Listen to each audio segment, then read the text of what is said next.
All right, hello, Matt. Welcome back for our next going live with Good Soil live stream here on Twitter Spaces and YouTube Live at the same time. How are you doing today? Good, thanks. I've relocated to a recess in my house that's far away from the banging, so hopefully we don't have a repeat of last week. But Yeah, no, overall no doing worries. doing well with markets finally green. Sounds like there's a bit of potential good news on the kind of the Russia-Ukraine front, which I'm sure we'll get into in a bit. But Uh, yeah, no, overall doing pretty well. How about yeah, yourself? good.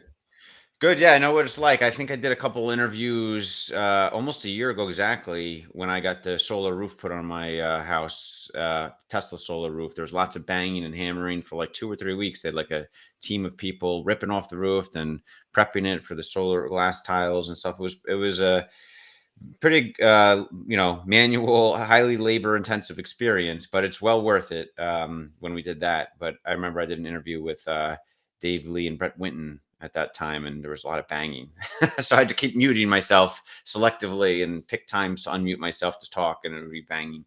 So I know what it feels like. So anyway, let's move on to the show, I guess. To what we start with: macro market news and headlines, and then just a quick outline for anyone who's not used to it: macro market news headlines, and we go talking about Tesla and other stocks we follow, and other news and stocks, and then we take a bunch of Q&A. So with macro market, I mean, the biggest thing, interest rates have been a big thing. Obviously, we've been talking about week after week, and it's still something to keep a close eye on: interest rate expectations and inflation and such. And we talk about that too. But first, I think the Ukraine-Russia tensions, that seems to be creating a scare on Friday at least. There were some like late day headlines that tanked the market a couple percent real fast and going into the weekend. And over the weekend, lots of people are just uncertain, not understanding what's really going on, like what's news and what's reality. Do you have any thoughts about it, Matt? What's your take on it?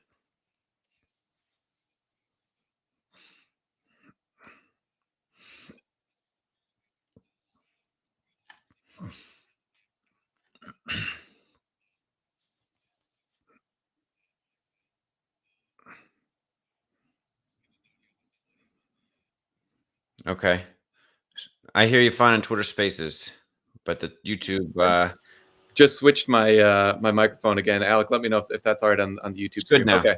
Okay. So yeah. So anyway, markets obviously took a hit on Friday when there was this report coming out that a Russian invasion into Ukraine was likely. I think it was over the weekend. Obviously, Hmm. that didn't materialize, but there were some troops that were kind of put into what was called an offensive position near the border. But then just this morning, during pre-market hours, Putin made some sort of statement saying that he was going to pull back troops from the border. That hasn't happened yet, but I think that that clearly led to the big pop that we saw early this morning in pre-market, and that's kind of sustained throughout the day. So markets clearly still have jitters, and it can easily turn around in a really negative way. But yeah, like to me, this seems like not a hill worth falling on. For I know we don't want to get too much into politics, but um, like some sort of big type of war where we have American troops or European troops going up against Russia. It seems like an outcome that literally nobody wants. Hmm. So I kind of have hope that there's a diplomatic solution here. Probably would involve Ukraine pulling out of or withdrawing any sort of application to NATO and giving assurances that they won't seek to join. But to me, as much as you want to support democracy and everything like that, I think avoiding war is a much more pressing objective Yeah. than that. So I don't know. What's your thoughts on kind of the whole situation, where we go from here, and do we Yeah. de-escalate or does it get worse? Yeah, I think that's what Russia and Putin want at the very least. Is they want a formal pullout from NATO. They want to like use their bullying tactics, their show of might to pressure and create panic to have some kind of win, such as, assurances that Ukraine will never join NATO, or something like that. But I also think that Putin and Russia, it's sort of like it's costing them a lot of money to just reposition 130,000 troops, mobilize them all, and keep them on the border. I mean, it's not cheap. I mean, he can't keep them there forever. It'll just be expensive, and they don't have a ton of financial resources to do that. So I think it's sort of a calculated risk Putin has taken just to kind of show the force, to try to create, um, mass media panic and headlines that people pressure, Ukraine to say, let's, and I think Ukrainian leadership sort of sees that kind of bigger picture and has been telling, I think, the U.S. to tone its language down. Doesn't want to create panic in the geopolitical spheres about this, because they kind of know, I think, that Russia will never do a full scale invasion. There's no way Russia could occupy a resistant Ukraine with any kind of financial need. It would just bankrupt them, I think, in my opinion. And I think Russia knows it would also create a lot of casualties for Russian military, as well. Like they couldn't just they'd have to try to occupy cities. It'd be like guerrilla warfare, and the Ukrainians are ready to fight. From what I've read, they're very resistant to Russia trying to occupy them. So, there's a couple regions within Ukraine that are sort of pro-Russia. Maybe Russia's going to just, more formally back those regions with, some of their military, instead of sending mercenaries or informally backing them. Maybe they'll just try to more formally do it, is my thought. Maybe that's another option that Putin's thinking. But I think the U.S. in this case, I've been in touch with a number of people. I listened to an interview. I posted something about an interview, a headline news about this BBC interview with the ambassador to Ukraine and the UK. And he did say that they are flexible, like you said, Matt, about potentially doing things like saying they're not going to do NATO. He did mention that, but at the same time, he said they know that's not going to change anything. That's just going to also reinforce Putin and his kind of bullying tactics. Like, hey, his bullying tactics work and he got what he wanted. Mm-hmm. So I think Ukraine's very resistant to that, but it's not out of the picture, out of the realm of possibilities. But I do think that, we're going to see, I think the U.S. played their cards right. As much as we're not a fan of, the politics in the U.S. and the Biden administration, I think much of the Secret Service, whether it's the Secret Service, the defense, much of the defense, specialties in the U.S. is like focused entirely on like Russia, and their specialty is just like Russia, spies, Russia, everything, and they're not prepared for when something goes wrong in Afghanistan. But when something goes crazy with Russia, I feel like they're over prepared in some sense. And I think maybe they did play their cards right this time, calling Putin's bluff and not like sending a bunch of troops that would be expensive for the U.S. too, to the Ukraine, which would put more pressure on us to put pressure on Ukraine to do something, because we don't want to keep our troops there. So I think we've handled this the right way, and Putin's kind of has to withdraw his troops sort of with his tail between his legs and make it look like it was just a military exercise they're practicing for. But in reality, it costs him a fortune. And if he gets nothing out of it, that's a loss for him. So that's one viewpoint I've been thinking. Yeah. Do you think, because from Putin's standpoint, if he does get, Ukraine to avoid joining NATO, that is a victory that he could say, listen, I was a strong leader. He's got that, very much a strongman, character within the Russian population, which they love. Like his popularity is very high within Russia itself. And like, just as a reminder, like NATO actually stands for the North Atlantic Treaty Organization. Ukraine's nowhere near that. So like there's a point to be made that, there's been a bit of scope creep within NATO to, kind of push the perimeter back against Russia. And so, I think maybe a nice kind of mutually beneficial way for this to back down is, Putin being able to say, hey, look what I did. I, sent all these troops to the border, and then they back down on the kind of Ukraine NATO thing. And obviously that's what he wants. We could claim a victory by saying, look, we avoided war and got the Russians to back down. There was no invasion. Like to me, that seems like the most likely outcome, because everyone sort of wins in that scenario. And I think, there's certainly this kind of tendency to downplay Putin and say he's like kind of this, crazy madman, like killer, kills all his like opposition, within the country. And there's certainly a lot of truth to that, but he's not, an idiot. And I don't think he wants to put himself in a situation of some sort of, massive kind of superpower standoff. I think he's smart enough to know that that's a lose-lose for everybody. Yeah, I do too. And but I do think he's bluffing. I think he wants to get something out of this, and ideally he wants Ukraine to more officially back out of NATO, take it out of its constitution. I guess it's in Ukraine's constitution to try to join NATO. And I guess I don't know what it takes to join NATO. I mean, it's been years. They're still not officially part of NATO. Maybe it's like a 30-year process. I don't know, but they're not in NATO. They're just like, it's silly. It's just like paperwork, and Russia has not, I mean, once they're officially part of NATO, then there's certain like bylaws that is a threat to Russia, obviously, because then if like one nation is attacked, all of them are, but the fact that Ukraine's still not officially part of NATO, like so many years later, it seems like it's just like, I guess it's paperwork and it takes years. I don't know, but that's what they really want, like you said. But I don't think Ukraine's going to give that up. I mean, I think they've, that ambassador kind of that slipped in that interview, but that's the only thing I've heard out of, all the political talk. There's so many Ukrainian representatives all over the world talking about this. I'm sure, I haven't seen any other Ukrainian representatives, even mention it as a possibility. I'm sure it would be reported on widely if so. Yeah. Well, it's strange how much that's impacting markets, though. I mean, you've obviously seen energy prices going crazy. Oil's at a I don't remember exactly how many years it's been since it's been at this level, but over $90 a barrel.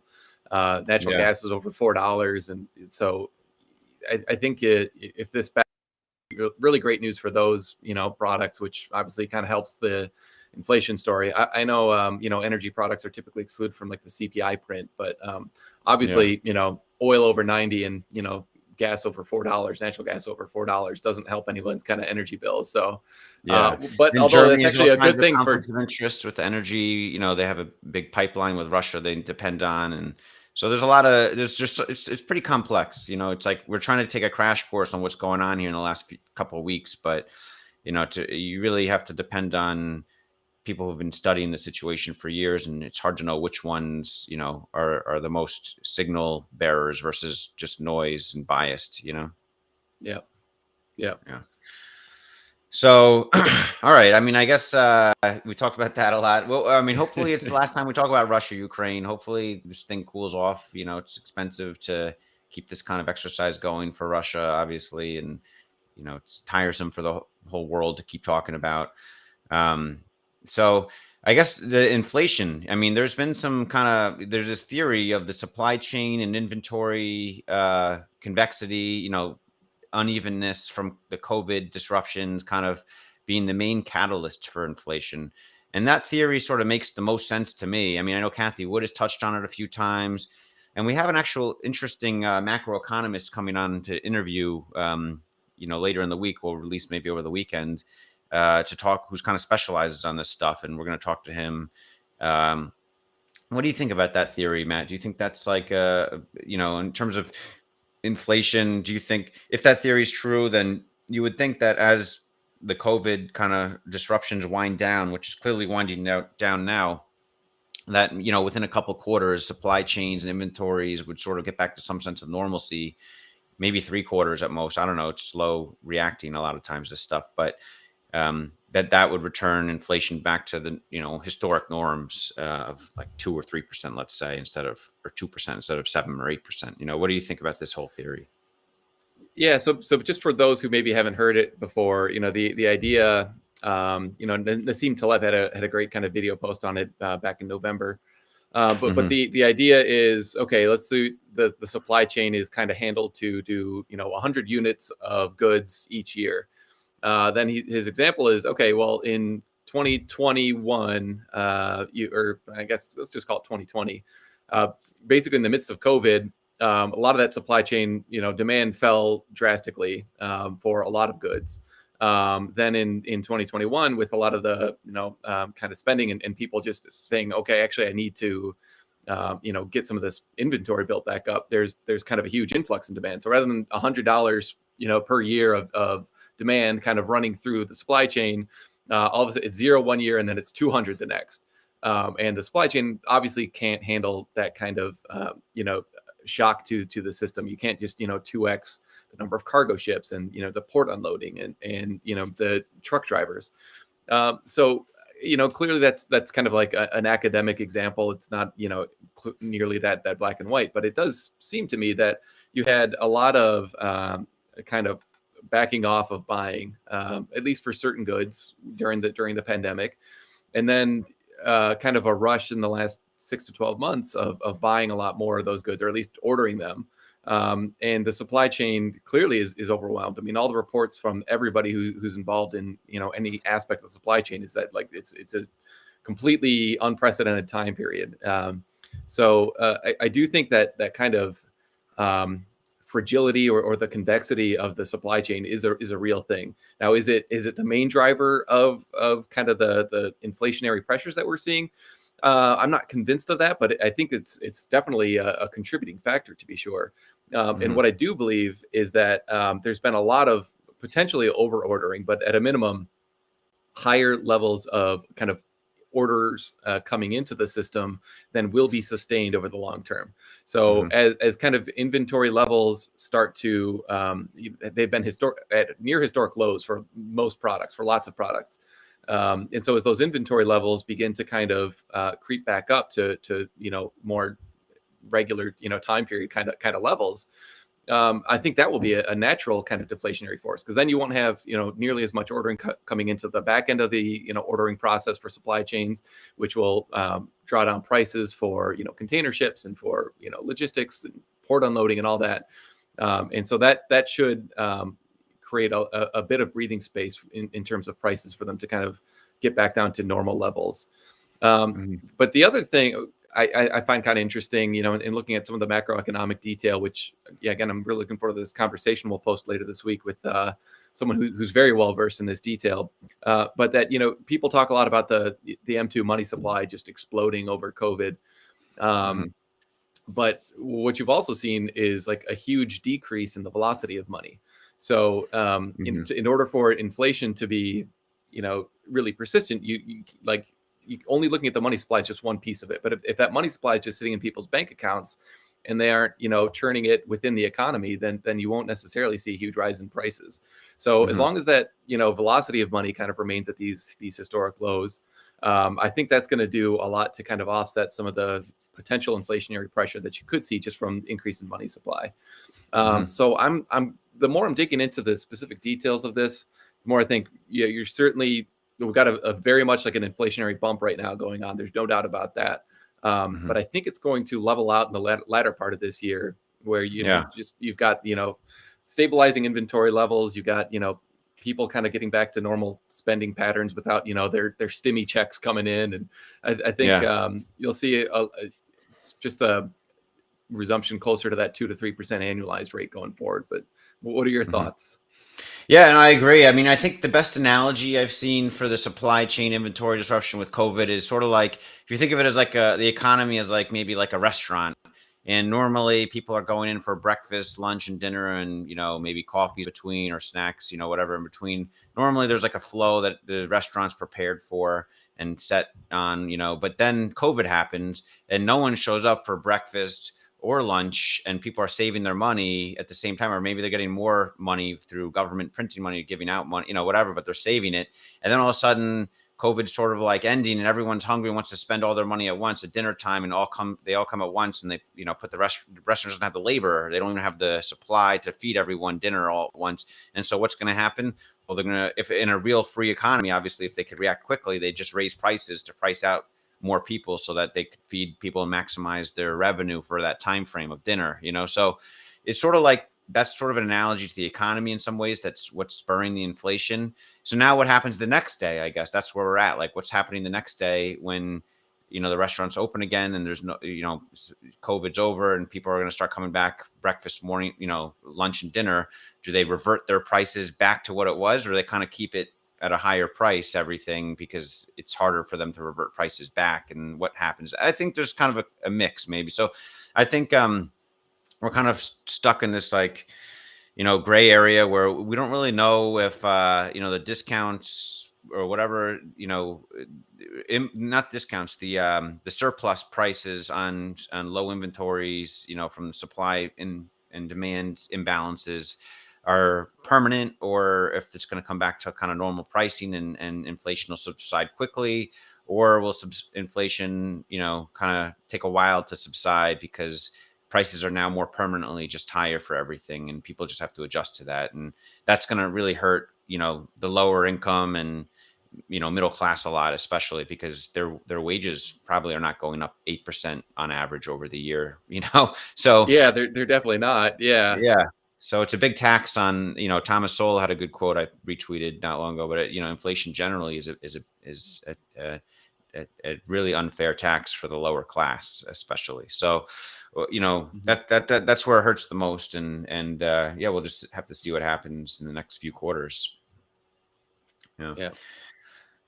So I guess moving on to Tesla. Everyone wants to, most of it, first big news with Elon responding to Rob Maurer about a interview request, and he said Dave Lee and others. I'm not sure what that means, but that's exciting. That Elon's finally going to do an interview with Rob and Dave and perhaps others, or maybe just Rob and Dave. I don't know, but I can't wait to see that. Hopefully, he kind of affirmed it after a quarterly call a few quarters ago, but nothing ever came of it. So hopefully, even though he kind of affirmed it again here, hopefully it gets followed through enough where or whoever is in charge of Elon scheduling kind of helps secure a time slot for them to do something, because I think we all have been waiting for this, and it's going to be exciting to Yeah. see this type of interview take place. Yeah, for huge Tesla nerds like us, it's like a lot of the interviews that he does, with Joe Rogan or Lex Friedman or whatever, he's kind of explaining very basic things that we all take for granted because it's kind of like base level knowledge. And so he kind of reiterates those, and you're like, all right, well, it's a cool conversation, and there's some funny Mhm. parts of it, but it doesn't, in most cases, kind of advance the understanding of the overall community because there's no new information presented. I mean, Yeah. probably the worst example of this was the Jay Leno thing with the Cybertruck. It was like, so why are EVs important? And it's like, oh, Yeah. come on, like, Yeah. How'd you get past that um, 2008 period? How'd you get past 2017, 18 RAM? It's just like the yeah, same stuff and just reiterating things sometimes. Yeah. yeah. So there's some very kind of detailed questions that I think Rob and Dave are obviously going to be better positioned than almost any other interviewers that have had the chance to interview Elon. We'll be able to kind of dig into those questions, and hopefully we'll get some new information out of it, or at least a better kind of framework to understand how Elon thinks about some of the things that are kind of more future looking rather than backward looking. So I'm really looking forward to that conversation. Hopefully we'll learn Yeah. some good stuff coming out of it. Yeah, yeah. And then Tesla marketing and the Super Bowl, I think all the EV commercials, I think, a lot of people I've seen on Twitter, a lot of us Tesla fans. I don't know if we're just biased, but I really do think all those EV commercials help Tesla, big time, because the natural thing when you're buying a 30 or $40,000 car, or more expensive even, you're not going to just like buy it based on the commercial only. You're going to Right. research it beyond that. Like that might plant the seed in your head. So lots of seeds were planted for EVs from all those commercials, right? And the next step after the Hmm. seed is planted is you research it, right? So people, Yeah. consumers, a big purchase, of course, they're going to research it, whether it's Consumer Reports or just Googling things, YouTube reviews, talking to friends who might have it. So they'll research it. And invariably, in my mind, that's going to lead them to Teslas, not only because it's the best product, but also it's the only thing that has enough supply to sell. Like all these other car companies, they don't even have a product they can sell anytime soon. It's ridiculous. Yeah, yeah. Or it's like, you pay a $10,000 dealer markup for if you want a Mach-E or something like that. I agree with you. I think a trend I've noted for a long time now is that general awareness of EVs within the population seems to be very low still. But Yeah. it feels to me now that we're sort of at this inflection point where more people than I can ever remember, just in my community of friends and family and everyone, are saying, oh, actually, maybe I would like an EV for my next car. Like, Yeah. but like a year ago, most of the conversations I would have were like, oh, well, that's just like a toy for the rich, and you can't take it on long distance travels. Just like, very kind of basic objections. They wouldn't really even consider it. But now it seems that more and more people are saying, oh, like there's a lot of cool things about EVs, and Yeah. maybe I should. So like when you have that kind of internal curiosity, I think it's going to start prompting questions, and they say, oh, actually, like, okay, long distance trips are not that big of an issue, or at least if you have a Tesla. So I Yeah. think, as more people start to dig into this and do the research, that's only going to be a good thing for Tesla. I hope it's a good thing for the other automakers too, to be honest with you, because Hmm. like if everybody just decided they wanted a Tesla right now, like obviously Tesla would not be able to meet that demand. Yeah. But I think they're going to be the biggest winners out of this. I mean, clearly they have by far the largest market share, at least here in the For United sure. States. So yeah, I'm really looking forward to seeing how the next year or two pans out. But I would imagine these long lead times that we're already seeing are probably going to stretch out even further, despite the Yeah. fact that you got all this capacity coming online. And if that's true, that's Yeah. great. Yeah, it is great. I mean, one weird, I mean, we all talk about, oh, Tesla could have like 20 or 25% market share of cars or EVs or whatever, which are all cars eventually. And, you know, uh, that seems like sort of aggressive, most people think, but it's reasonable to consider, and but at the same time, because they compare it to Apple in the smartphone market, I think Apple has like 20 or 30% or had that for a long time, and it's the highest margin, best product, most expensive Hmm. smartphone or whatever. So but what if like Tesla is like exponentially ramping the battery capacity like so much faster than everyone else? Like what if they're the only real game in town? Like what if they end up being 70 to 90% of all of the EVs produced, I mean, is that even possible? Could Tesla, at least in the US, let's say, could not, probably not in China, but in the US and probably maybe Europe or whatever, like much of the rest of the world, could Tesla represent like 70 to 80 or 90% even of all the EVs on the road, which is basically all the cars on the road eventually, just because they have Right. such a huge lead with batteries. Like all the battery suppliers out there, Tesla is their number one customer to get. And Tesla has said, Elon has said, like, we want all the batteries anyone can make. Trust us. We want everything anyone can make. Just give it to us, And so, I mean, if that's the case, and if these other car companies are not producing their own batteries, they're not mining their own, they're not doing their own thing. Like, how are they going to get supplies to sell, like, anywhere close to like millions of EVs? Like, maybe they can sell 100,000 in best case or something, but Tesla might be the only one selling multiple millions of cars. I'm starting to wonder, is that possible? Is that a scenario 5 years from now we look back and Tesla's selling 80% of EVs in the US and pretty much everywhere in the world except for China and maybe a couple places Chinese exports can go to? Yeah, I don't know. I'm not sure that I'm sold on that kind of level of penetration, because I think if that were to be the case, you would need a high amount of ICE vehicle sales still to kind of persist, say in past 2025, 2030, which Hmm. maybe that does happen. But I think in that scenario, you would the whole industry would be supply constrained to such an extent that Tesla is building out capacity more than anyone, but still can only service a fraction of the overall demand. That's at least how I kind of interpret what you're saying. Hmm. And so I could see maybe that pans out, but I think maybe a more realistic scenario is, maybe Tesla gets, I don't know, 30, 40, 50%, maybe even market share. But I think the other companies will, I think they're already starting to see some of the writing on the wall. And, like GM does seem to be, legitimately expanding production. So does Ford. Yeah. Whether they can get from like, what is it Ford doing, like 150,000 Mach-E's and Lightnings or something like that a year is like their planned capacity. And so Their can planned they capacity. planned? They're not Yeah. there yet, But right? that's But like, how like many years is that? That's like, what, 3 years from now or through something? I don't even know. That's not 25, I this think. year. Yeah, Yeah. yeah, yeah. That's not even anytime soon. So then can they 10x that by 2030 and that would even just be barely breaking a million. Like, I guess now Yeah. that I'm speaking, but it just, obviously this is just train of thought, but like, yeah, that it could make sense that the others are like, they 10x Yeah. their capacity, but they're still just where Tesla is now in 2022 with like a million units of capacity. Yeah. So That's by maybe it does 2030 for pan them. out that Yeah. way. Yeah, I Yeah. see, like Larry Apple, for example, saying anything above 35% long term is not realistic. So when someone puts a comment, they should put why, like something like that. Like, why is it not realistic? And then we can dive into it because it doesn't, you can't just say that. I mean, I think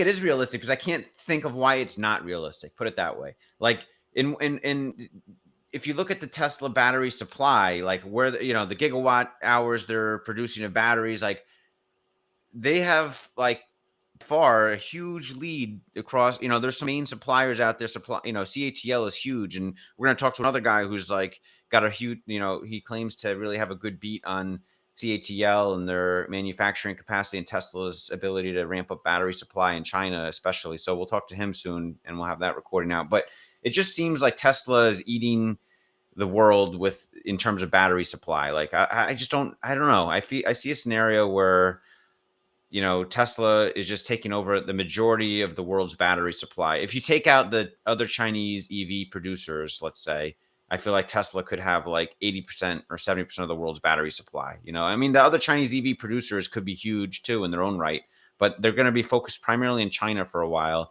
Maybe they export other places later. I just don't see the US GM, Ford. I don't see Volkswagen or Volvo or Polestar. I don't see any of them really getting, huge supplies of batteries where they can produce like over 100,000 cars a year before the next 5 years. It just seems very unlikely to me. I think the other thing that is kind of easy to forget is how much of a kind of technology advantage Tesla has on the battery front right now. I mean, if you look at kind of the stats of like who is it? There's some guy, is it Matty Mogul, who does like the core efficiency rating It's a good chart of just he puts like up. Yeah. Yeah, like the watt hours per mile, and then you divide that by the mass of the car, and so like Tesla's got the clear advantage on that metric right now, which is just kind of core to the physics and like the efficiency of not only the cells but the way that they're designed, and the way that the rest of the car is designed. Like how efficient is your HVAC system? Like how aerodynamic is your car? Like that's hugely important. But then the cell chemistry is like such an important factor of that, and like nobody's trying to kind of leapfrog what Tesla's doing except Tesla. Like Tesla's trying to leapfrog itself. Just innovating faster than anyone can even copy their old stuff. So like even if these companies are really successful at like making the investments and building out like the all the infrastructure for the batteries and everything like that, like I don't know how they compete on cost, which is kind of a frightening thing, because if Tesla's doing 4680s and structural battery packs, and just cutting costs like viciously as they've been doing for a decade now, I don't think other companies have the DNA to pull those sorts of things off, which gets to the ultimate kind of competitiveness of a Tesla compared to the others, where Tesla can price the vehicles well, and still maintain good margins and maintain more supply or more demand than their supply can meet. Like that's a very difficult balancing act, and none of the other companies have that kind of profitability within their EVs and demand at a certain price point. They're failing on that metric. I see Larry Apple just followed up in his comments that because of the Chinese, I said long term, that means later than 2035. I mean, that's possible. I mean, I don't know anything beyond 2025 or 2030. It's really hard to predict. 2035 is, in my mind, like, I don't even think about that. Things will be so different then. We'll probably all just be plugged into the matrix by that time. So, but I also see Dan Carao commented that GM had over 60% of market share in the US back in the 60s. Why can't Tesla have 40 to 50% globally? That makes sense. That's a good comparison. I mean, if GM had over 60% of market share in the US, that's pretty strong. I mean, why can't Tesla have over 60% share in the US, in 5 or 10 years? I mean, that's entirely possible in my mind, especially if they get another Gigafactory or two, the Cybertruck ramping up, Model Y, Model 3, everything's full self-driving.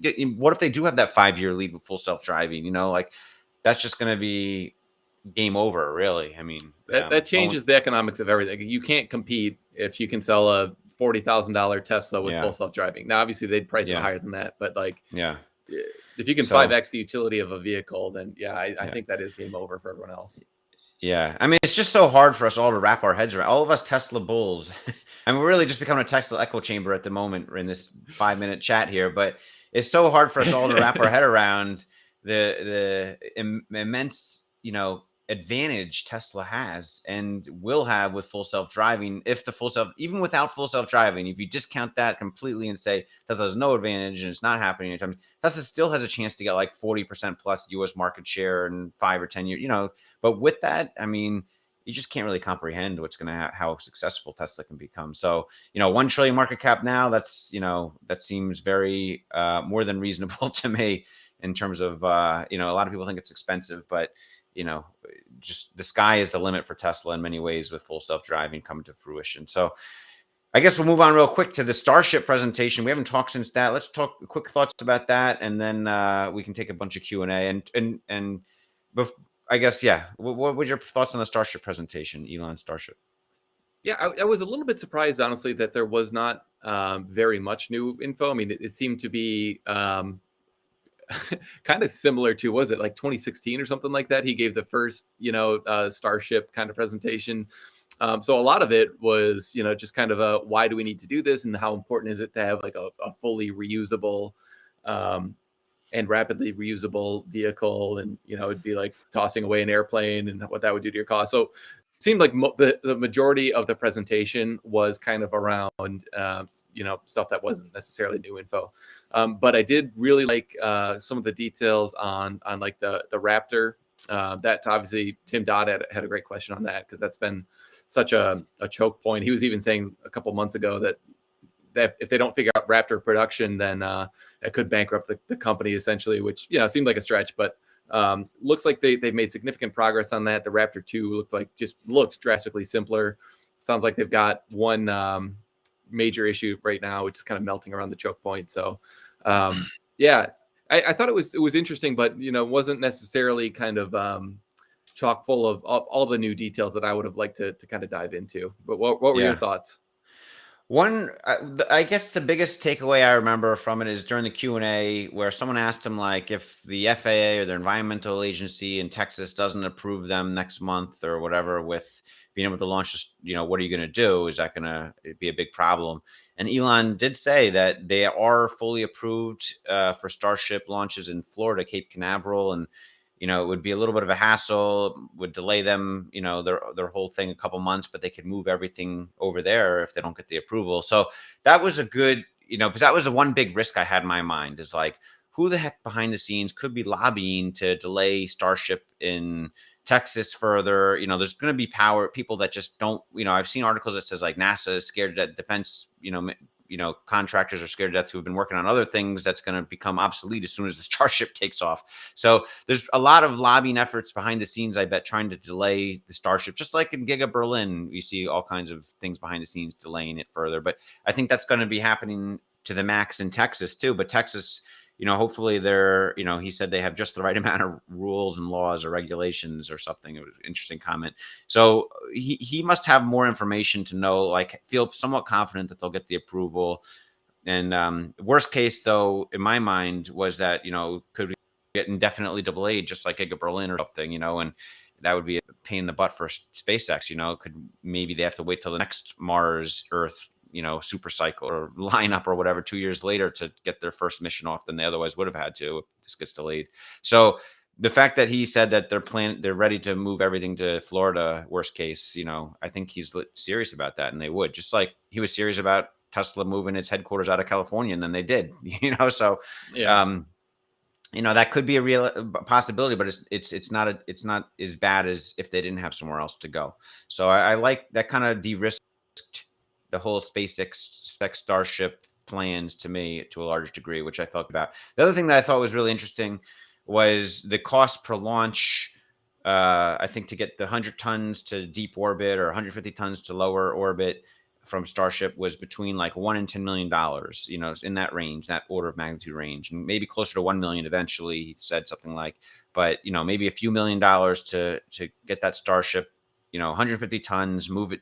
And in 45 minutes, you could move it. You could transport it to Singapore, or people could be on that flight. It could be an entire industry built just on quick transport for long trips. That could be cheaper than planes now and such. And that was really cool to me. Just like, because I know in the years ago they had like a simulation even about how people could take a boat to a Starship or a rocket that's on the coast and then lift off and then come back down in Tokyo or whatever.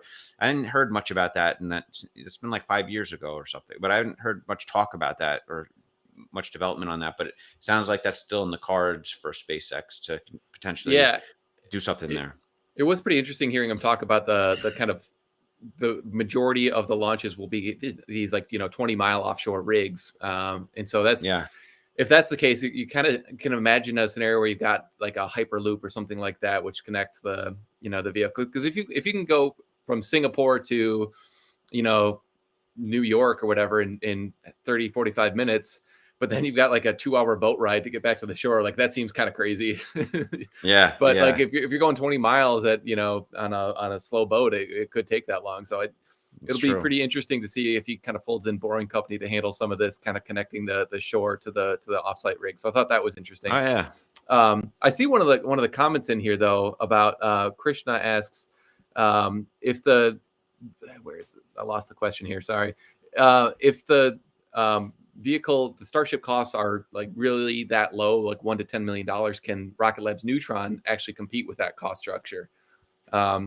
So that was actually something I thought about. Well, I'm curious, kind of your thoughts. How did you think about Rocket Lab's long-term competitiveness, kind of in light of what is, this potentially scary kind of cost decline that Elon's talking about?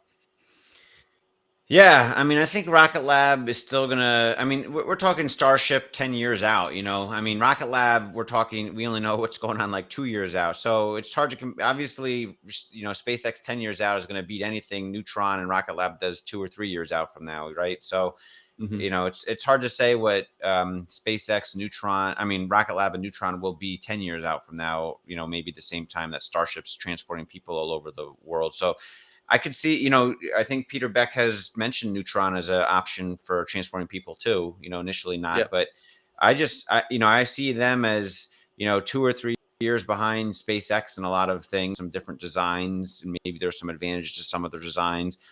Certain aspects of their business model are advantageous to SpaceX, and no one wants to rely just on one. There's lots of governments that don't want to rely on just one space launch provider. They need multiple providers, and so there's a lot of relevancy for Rocket Lab, I think, in the future still. I mean, I don't think it's going to be like SpaceX 100% and no one else anything, even if it's SpaceX 90% and Rocket Lab, 8 or 9% of the remaining 10%, I think that's a big win for Rocket Lab still, and that's possible. But I think that's the worst case, I see in terms of like how leveraged SpaceX could be in terms of all future space industry stuff.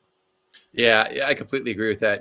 There's this concept of strategic redundancy, so that, if let's imagine there's some kind of critical design flaw that SpaceX doesn't realize until, it's too late or something like that. And all of a sudden you've got to Yeah. halt all the Starships, at once until you can kind of retrofit them or figure out whatever the design flaw was.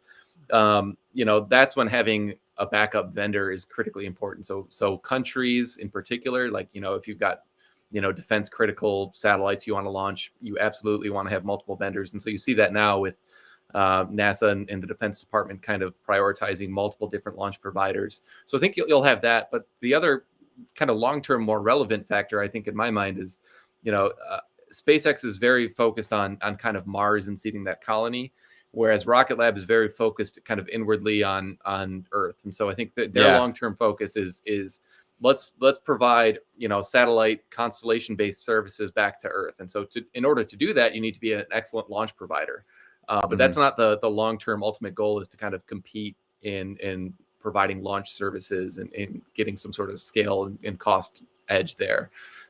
So yeah, that's where I think both companies can really thrive long term, just by focusing on different parts of the emerging space market.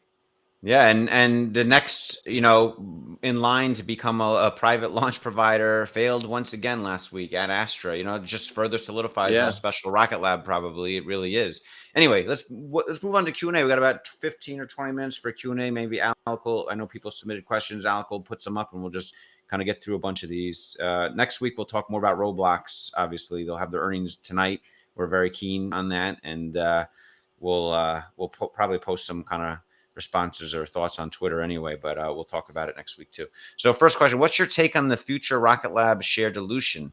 Is it inevitable? Looks like it is, from Super John on 31 on Twitter.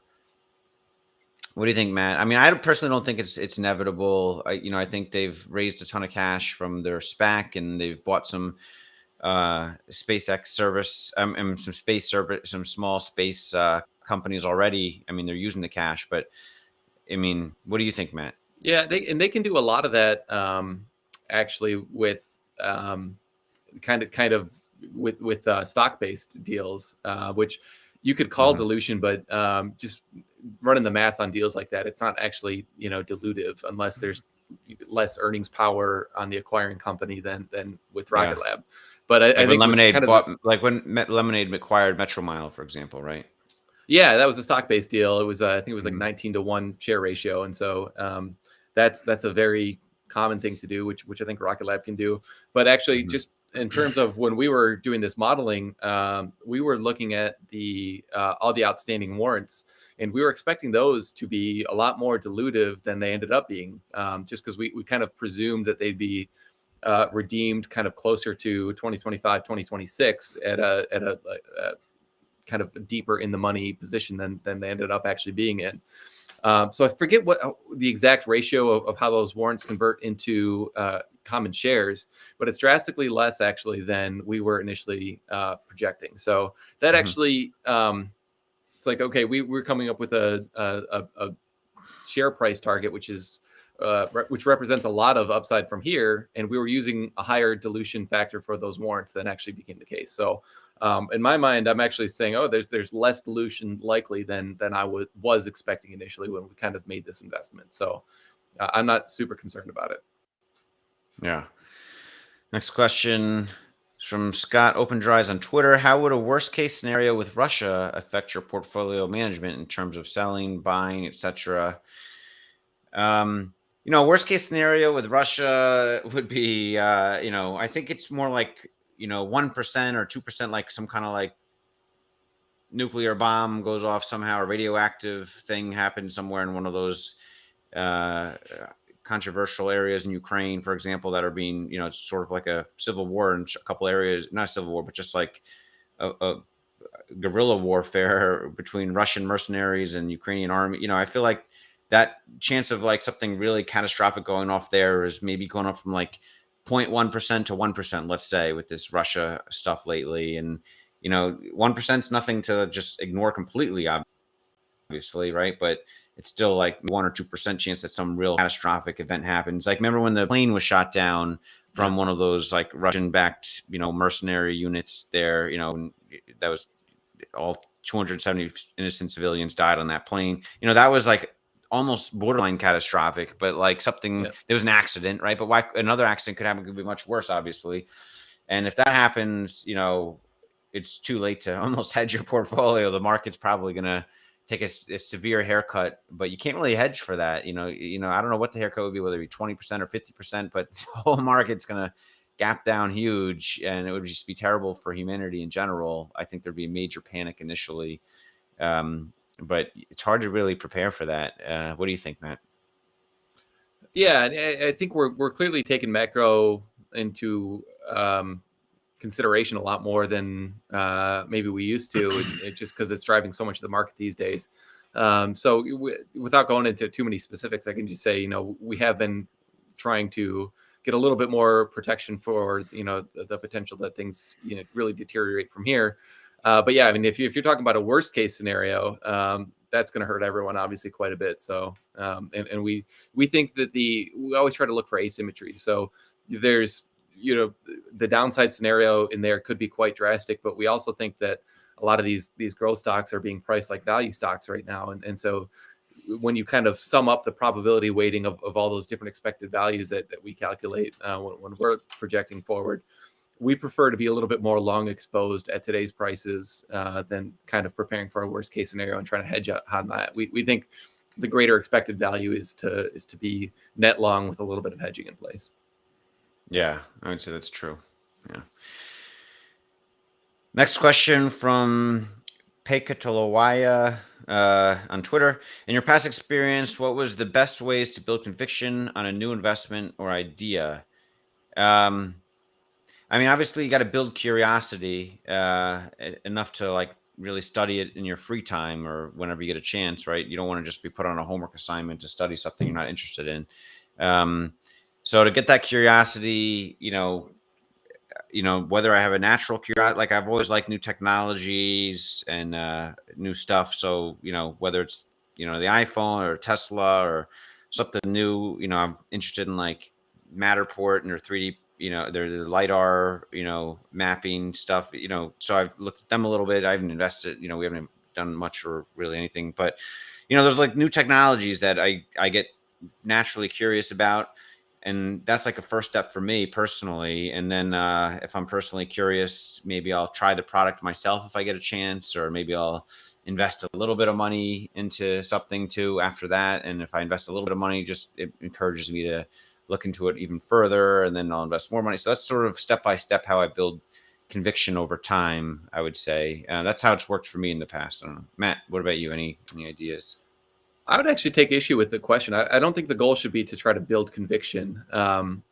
And maybe I'm misinterpreting this a little bit, but in my mind, you want to seek the truth. Yeah. And so, like, for Tesla, I was a big fan of Tesla for a long time. I actually applied to work there in 09. But after the IPO, I could never get my head wrapped around the valuation. And I was curious just because I like the company and the mission, and I tried to just say, okay, what do I realistically think is going to happen? And so for years, I couldn't, convince myself to pull the trigger. But then in 2017, I said, okay, actually, I see the upside here. And then in 2018, 2019, just in following the company very closely, reading the 10Qs and the 10Ks, being on the earnings calls, kind of doing my own financial modeling. At least for me, I was sensing a huge disconnect between what the market was saying and what commentators were saying and what the company was actually likely to do. So I think trying to have realistic expectations for the company and try to say, okay, what do I think is actually going to happen, and what does that imply about the share price in the next 1, 2, 5, 10 years? I would say that's probably the goal more so than it's very. I think it's very easy to say, oh, I like this company, so I'm going to invest in them. But there's companies that I love that I wouldn't want to touch with a 10-foot pole, from an investing standpoint. I mean, recently Peloton kind of fit into that category. They're closer to a value play now, but that was one. Like, I love the product, but when they were $100 a share or whatever it was, I was like, I don't see it, appreciating meaningfully from here. So that's what I would say. Just try to be reasonable. Yeah. I think I answered the question a little wrong. I see a comment from Samir, like, don't try to build conviction. Try to do the research and the due diligence as best you can to view your thesis from all different angles. And if it holds up, then the result might be conviction, right? And that's, I think, the better way to look at it, right? So that's what I've done is first I get curious about something, and then I try to do research, a lot of research from all different angles to where I'm comfortable enough to put a little bit of money, which encourages me to do more research from all different angles. So I want to look at the short thesis on things always too, like what's the competitive landscape out there? Is someone else going to invalidate this new stock business or whatever? And if I can get that far where I can research the bear case on stuff too, and I feel like it's not a threat, then I get more conviction on being long that stock, for example. So a lot of times it works the other way too, where I research something and I come to a kind of a dead end of uncertainty where I'm like, I don't have conviction, but I think it's a cool technology, and I just don't really invest heavily or much at all on it. So yeah. All right. Next question. I also see someone saying, where is it?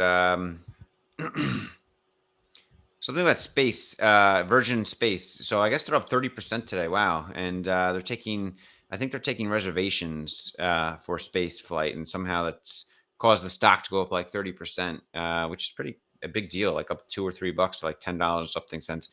It's interesting to keep an eye on. I mean, I don't think the reservations kind of reminds me of what like Lucid or Rivian or Ford did with F-150. We're taking reservations for this amazing thing we'll never deliver on much, So I mean, it's just, it probably scares a lot of shorts. Maybe some retail traders buy it, but I'll believe it when I see it. When we're sending people up to space regularly in any kind of significant manner where it generates revenue and income for that, then I'll be like, all right, maybe they're serious. Yeah. This is, speaking of building conviction, I mean, seeing the pricing of Virgin Galactic makes me more convinced that a lot of the players within this market don't actually understand the different companies and the probabilities of long-term success. Because Virgin Galactic, I think we've talked about this a little bit before, but like, they have no path forward in my mind where their technology is cost effective or like safe. There's so many moving parts on there. It's kind of scary.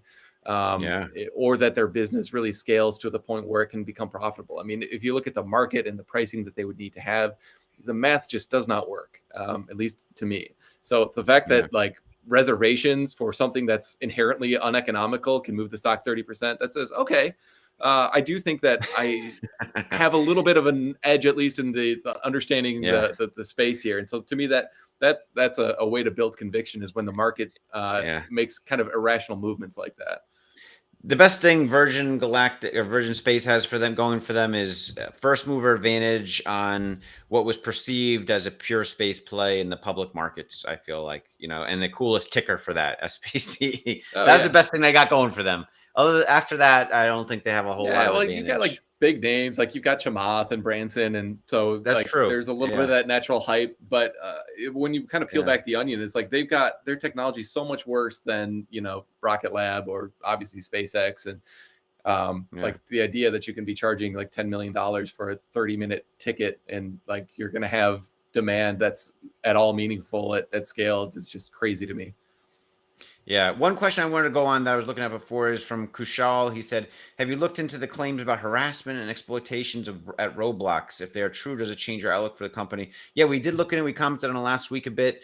Basically, it's not a question of Roblox. Roblox has the best, safety tools. They have in place for parents, safeguarding to put in place on their kids. If it's really a question of the internet and kids. But the real question is if you're going to let your kid interact on the internet with people they don't know in real life, whether it's Among Us, Minecraft, or whatever games kids want to play, then Roblox is the safest place, hands down. That's what our research kind of suggests here. And that hit piece was really just focusing on Roblox, because Roblox is, one of the most popular spots, or maybe the most popular spot for young kids. But I would say if Roblox didn't exist, there'd be a lot more dangerous places kids would be going to that have no safe very little parental controls or poorly done parental controls, and it'd be an overall worse outcome. Yeah. Okay. I see from Ali Farhat6 on Twitter, or a question posted here. Do you think Tesla will now start a production delivery in Texas, or will they just start shipping cars? I kind of think they might just start shipping cars. Maybe we saw it already. What do you think, Matt? I don't think Elon wants to do anything to be perceived as pumping the share price. That's not necessary, at this point. Like, he's pretty happy with the share price and the valuation. I don't know. Yeah. Not that he ever wanted to do it on purpose before, but I feel like he almost wants to keep the stock cooled off for a while. But what do you think, Matt? Yeah, it doesn't matter to me one way or another. I mean, I would kind of think they do make some small announcement. Like, I don't think it'll be a big party like it was for Shanghai, where Elon went there and there was it like Valentine's Day or something like that, or like a Chinese day where like that guy proposed to the girl for the first deliveries. Yeah. I don't think they'll make that big of a deal out of it. But either way, like Yeah. the VIN numbers will need to change once they actually go into production. So we'll find out about it one way or another, and I don't think it'll necessarily move the stock one way or another unless it's like a significant delay. Yeah. I see a question from Eric Markowitz here, who was our friend we actually played poker with a couple weeks ago. Poker question: what is your strategy to win the World Series of Poker main event? Matt, do you have a strategy for that? My strategy would be like wait 20 years to the point where I could actually get the kids out of the house and have some freedom to actually do that. But no, I'm terrible at poker. Like I like to play it, but I never studied like the pot odds and all the strategy and everything. Yeah. So I'd have to get insanely lucky and put in a bunch of work. But Yeah, no, we had fun at that table for a little while. Yeah. My strategy, I guess, would be to buy back in as much as possible. I don't know. Can you do that in the main event though? I don't think you can. Oh, the main event, maybe you can't. Well, in that case, I guess you'd have to just pick your bluffs and be good about it, and be willing to bluff. And if you can succeed a few times bluffing, then you have a good advantage. Just get those first few times right, though. Yeah. So, all right. Question from Stocks with Anjay on Twitter. Have you all added to any new growth names during this huge sell-off? Oh man, we don't have enough dry powder to be adding to growth names. I wish I had a lot of cash on the sidelines, personally and in the fund. We're really pretty invested. So, yeah, I mean, all of the four names we talk about the most, we're pretty happy with. We're excited about. I mean, we've added a little bit to each of them when we get a chance. But, anything else you want to say, Matt? Yeah, no, I would definitely agree with that. What I would say though is it's some stocks that seemed a little overpriced potentially before are looking more attractive now. Like for example, Square, and I saw somebody else had a question around Coinbase. Coinbase to me is starting to look pretty attractive.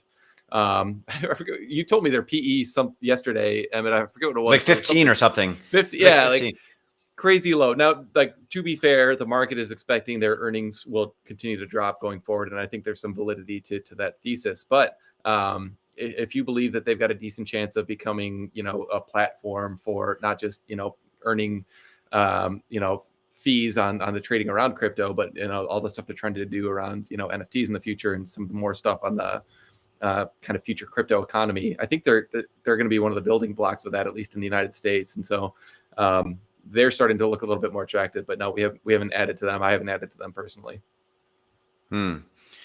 Interesting. Quick comment I see from anecdotal evidence data point from Sarah Gian on YouTube. Placed an order for Model Y on January 31st and just scheduled for pickup on July 28th. That's amazing, Sarah. If you can comment where you're located, I'd be curious. So we'll see if she does. Question. I'm surprised they scheduled that July 28th. That's like such a specific day so far in the future. Yeah, I wonder if it's like a performance Model Y also, or maybe it's like a specific configuration that someone else canceled and it just matched up with her and they're like, hey, we'll just give it to you. That probably happens anecdotally. Alec is saying it was February 28th. Yeah, February 28th. Sorry, February 28th. Did I say July 28th? I might have said that. Sorry, February 28th. That's like a few weeks away. It's pretty crazy. So maybe she did performance and someone else canceled, or I don't know. So question from Alex B. We're reading here. Question: once full self-driving is production ready, how long could it take for regulators to recognize it? Should it be on federal level or state by state? What's your gut feeling? So I think once it's production ready, you're just going to have to sit in the car, and for regulators to recognize it, does that mean like regulators to legalize it without somebody sitting in the car? I'm assuming. So yeah, I mean, I think that right now it's set to be like a state by state thing, but I could see that a tremendous amount of lobbying is being taken to try to create some kind of federal legislation to not allow it even state by state. But even if that happens, there'll be some other countries that allow it first then. And so if you have like a working case scenario somewhere in the real world, whether it's the country of Dubai or Lithuania or something, you have some country where it's totally okay for these cars to be driving all by themselves and it's like very safe and the economy is like booming extra fast because of it, because you have all these robots just driving, doing things. Then I think other countries will follow suit, and the U.S. will eventually will follow suit too. But that's the protection I see here is like the whole world can't band together to ban it. Maybe the whole U.S. worst case, like with Congress, if they get their way, a few of these congressmen make a big deal out of the first death from it, for example. What do you think, Matt? Even that I think would be hard to sustain that over a long period of time. I mean, if you've got you wouldn't be able to prevent like what FSD is doing now, for example, where there's a driver always ready to take over. And if it just does that flawlessly and all these, people are just saying, why is the government getting in the way of, progress where I could be, sending work emails or something like that when it's perfectly safe to do so? I don't see that, being sustained over more than like 12 to 18 months, but I don't know. It's a tricky question. I kind of think you'll see like the Vegas loop, for example, seems like a perfect place to take the drivers out, where it's like a predictable path. There's going to be no like cross traffic. You're not going to have a deer run in front of you in the tunnel, Yeah. So I think that might be a way where people can start to kind of experience a driverless, technology. And granted, there's some other, like you can do Waymo, which is driverless right now too. So it's not. That's I think true. The good news is that it's not like Tesla against the world in a lot of this stuff. True. So I think there's going to be like Miami and Florida have talked about being open to that. So I think there's going to be jurisdictions that fight for the right to test out those products. And I sense it'll be kind of more state by state, but I'm curious to see how it goes. The technological part's more important in my mind. Yeah, I agree. Yeah. All right, last question from Martin Muldoon. Question on the EV side, who do you think is going to give Tesla a hard time? Matt, you want to go first? I think it's the Chinese. I mean, you just going back to the example earlier of how, in the US, like GM had 60-70% of the market share, and then they kind of just didn't really push the needle on innovation at all. And then the Japanese came in with better, cheaper products that lasted longer, and they just gobbled up market share. Looking at the competitive landscape right now, the ones that seem hungry and are pushing technology at a rate comparable to what Tesla is doing are all in China. So I could see, NEO being a significant long-term competitor. BYD, maybe less so. I know Taylor Hogan's a huge fan of them, and they've done some really great things, to be sure. But I think they lack a lot of their designs are wanting in my mind. But that doesn't mean they couldn't change that in the future. So it wouldn't surprise me if there's going to be some consolidation in the Chinese EV space, I think. And so you'll have maybe some talent kind of congregate together to build, 2 or 3 or 4 companies that have a significant market share within China. And then I could imagine them exporting globally, because nobody here in the United States is doing it close to the scale of Tesla or the Chinese competitors. Rivian, I think, has a shot, but there's a huge amount of execution risk there, and at the current valuation, I don't think it's justified. Yeah. And the OEMs, no. I think unlikely. What's your thought? Yeah, I mean, I think I agree with you, but I think the important thing for people to understand is all the other car companies, whether it's Polestar or Rivian, Ford F-150, BMW, whatever Volkswagen puts out with the Porsche Taycan, even, or what, other things. I think those products are compelling to some degree, like on their own right, but it all comes down to building a prototype versus mass manufacturing. And mass manufacturing, like Elon has said, is 100 times harder. And I agree. It probably is 100 times or more harder. Like, he was literally sleeping on the factory floor. Like, the most brilliant engineer of our time had to sleep on the factory floor for like weeks on end, and like personally like work the line to figure out the kinks, to get it going for the Model 3 ramp, and so.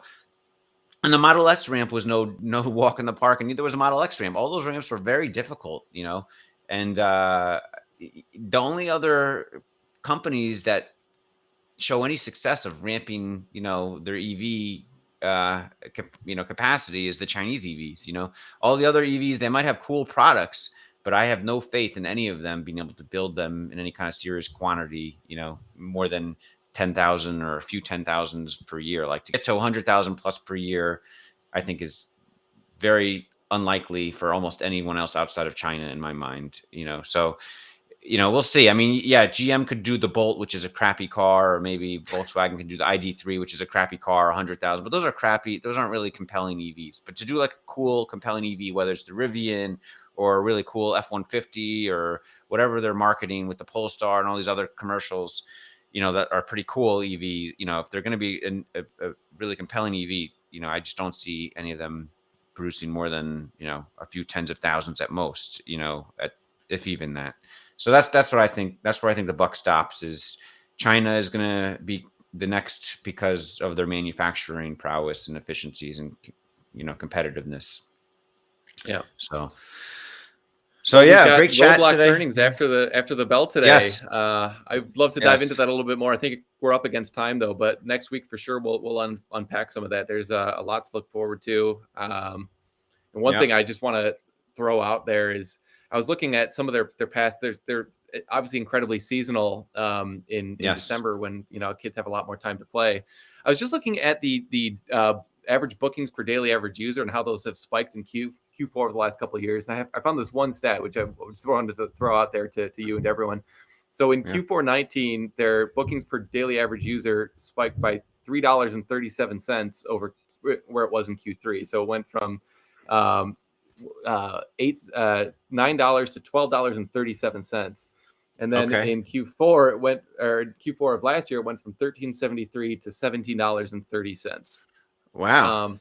So in for the most part, what happened is you had a slight drop off in Q1 when that kind of normalized, but for the most part, increases in DAUs increased to a point where it's kind of like a wash with your total bookings in Q1 versus Q4. But in looking at what analysts are expecting, and I had to kind of back into this a little bit, but it looks like analysts are only expecting like roughly $1.50 increase in bookings per DAU in Q4. That's crazy low. Yeah.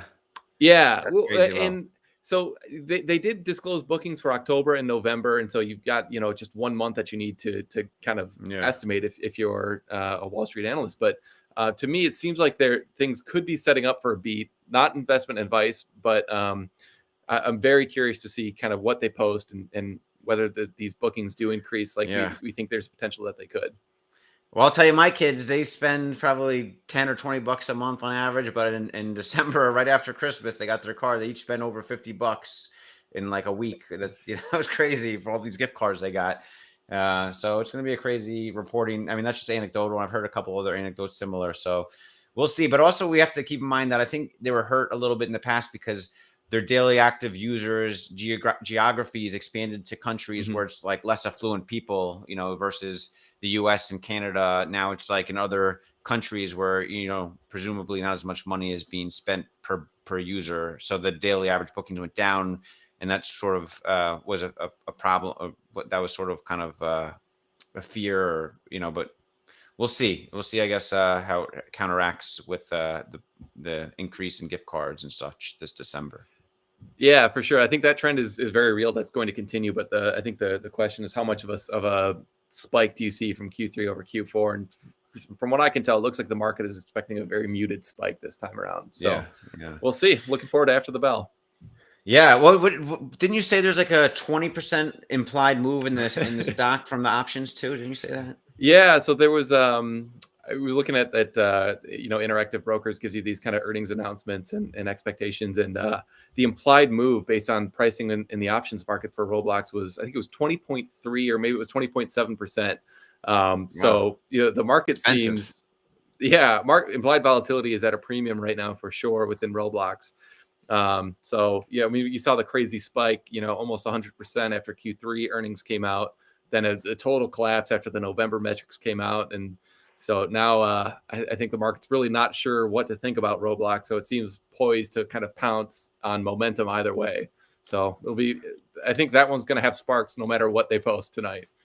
Yeah, absolutely. I mean, it's going to be, I'm just trying to pull up the implied volatility for Roblox right now, and it's got to be high. I mean, let's see here. So for the calls for February 18th, it's like 290%. What? Wow, 75 call options, 75 strike call options for this Friday's expiry, 289% implied volatility. Wow. I don't think I've ever seen that before. I've never seen over 200%, I don't think, in a long time, or maybe ever. That's super high. Wow. If you go out to March, March is 112%. That's still high, but that's a month out. But for just this week, just for tomorrow, that's insane. So like right now it's trading at $70. So $70 call option, $765, $770 just for an at the money call option. That's like 3 or 4 days. So it's like $8 for at the money, and the put option is probably the same. So that implies, put option is also $7. So it's $15. So that implies like just over a 20% move. Put option is also 288% implied vol. So 20% move, about a $15 move. Yeah, that's crazy. The options are pricing. Wow. All right. Well, we'll see what happens tonight and tomorrow morning. They do their earnings call in the morning before the market opens, and then Dave Bazzucchi's on Squawk Box on CNBC at 9:45 Eastern time. Oh, is he? I didn't know that. All right, I'll definitely have to tune in for that. That's a bullish sign to me that he's scheduled himself to be on CNBC tomorrow. I don't think he wants to go on if there's bad news coming. I don't know. I don't think he feels the need to go on to like save the stock price. I think he's going to go on to like tout their success or something. So we'll see. That's my suspicion. All right. Well, good chatting with you, Matt. And next week we'll be on again, same time, same place. Hopefully we'll have a couple good interviews coming up soon. We haven't done that in a while, and got a special announcement coming up about our charitable giving aspect of our business, and we'll hopefully put that out soon too. All right.